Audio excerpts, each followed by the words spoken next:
এবার গাঙ্গুলি রহমাতুল্লাহ আলাইহি কবর পাশে দাঁড়াইলেন, দাঁড়ায় মালিক রে ডাকতে বললেন, ওরে মাবুদ, ওগো আল্লাহ, আপনি আমার একটু ইলহামের চোখটা খুলিয়া দেন না গো আল্লাহ, আপনি একটু অন্তর চক্ষুটা খুলিয়া দেন, আমি একটু এই কবরবাসীকে দেখতে চাই।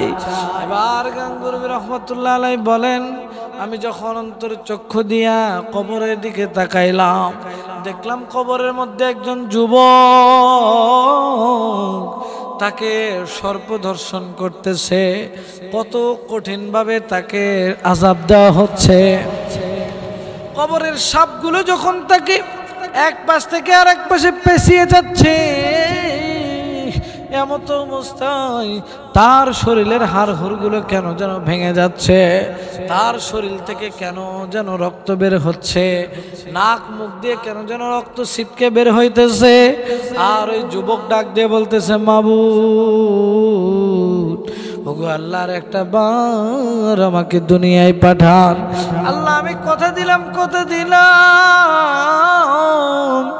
একটা সেকেন্ডও নয়, একটা মিনিটও নয় গো আল্লাহ।